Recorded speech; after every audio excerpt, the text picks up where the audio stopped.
ইংরেজি সাহিত্যের বিশাল ভাণ্ডার থেকে বিসিএস সহ বিভিন্ন প্রতিযোগিতামূলক পরীক্ষায় বারবার ফিরে আসে এমন 10টি গুরুত্বপূর্ণ প্রশ্ন উত্তর ও ব্যাখ্যা সহ দেওয়া হল।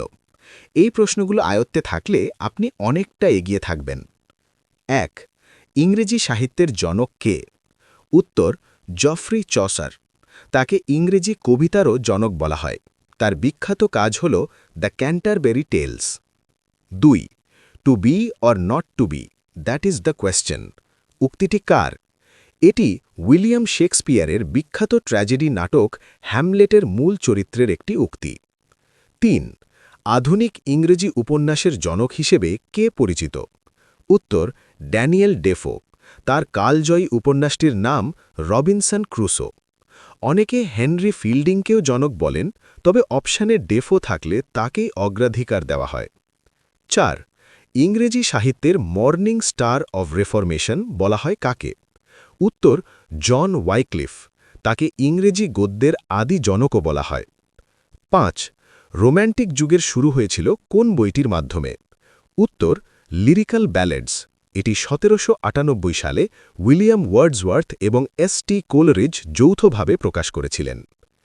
৬. প্যারাডাইস লস্ট মহাকাব্যটি কার লেখা? উত্তর জন মিল্টন। এটি মূলত শয়তানের পতন এবং মানুষের অবাধ্যতার কাহিনী নিয়ে রচিত। ৭. দ্য ওয়েস্টল্যান্ড কবিতাটির লেখক কে? উত্তর টি.এস. এলিয়ট। এটি আধুনিক যুগের অন্যতম সেরা কবিতা হিসেবে বিবেচিত। ৮. ফাদার অব ইংলিশ ড্রামা কাকে বলা হয়? উত্তর ক্রিস্টোফার মার্লো। শেক্সপিয়ারের আগে তিনি ইংরেজি নাটকের শ্রেষ্ঠ রূপকার ছিলেন। ৯.